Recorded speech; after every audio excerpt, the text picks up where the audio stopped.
এর আগেও আমি তোমাদের সাথে কাতল মাছ এবং রুই মাছের অনেক রেসিপি শেয়ার করেছি, কিন্তু সত্যি বলছি দুর্দান্ত স্বাদের এই রেসিপিটা একবার ট্রাই করো। এর জন্য কাতল মাছ নিয়ে নিয়েছি, তাতে লঙ্কার গুঁড়ো, লবণ, হলুদ দিয়ে মেখে রেখে দিলাম। এদিকে দেখো গোটা জিরে, গোটা ধনে, শুকনো লঙ্কা, কাঁচা লঙ্কার একটা পেস্ট তৈরি করে নিয়েছি। কড়াইতে তেল গরম হয়ে গিয়েছে, এবার কাতল মাছের পিসগুলো ভালো করে এপিট ওপিট দুপিট ভেজে নেব। মাছ ভেজে তুলে নিয়ে ওই তেলেই কিন্তু কারি পাতা ফোড়ন দিয়ে দিচ্ছি, আর এইভাবে কেটে নিয়েছি আলুটাও দিয়ে দিলাম।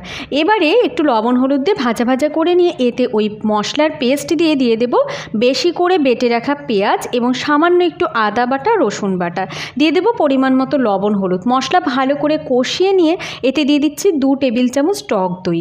এবার একটু ফুটিয়ে রাখা গরম জল দিয়ে ঝোলটা ফুটে গেলে ভেজে রাখা মাছগুলো দিয়ে বেশ কিছুক্ষণ ফুটিয়ে এটা নামিয়ে নিতে হবে। আর এই সিম্পল পদ্ধতিতে একবার কাতল মাছের এই রেসিপিটা ট্রাই করে দেখো, আশা করি দুর্দান্ত লাগবে। রেসিপি ভালো লাগলে সাবস্ক্রাইব করে সঙ্গে থেকো।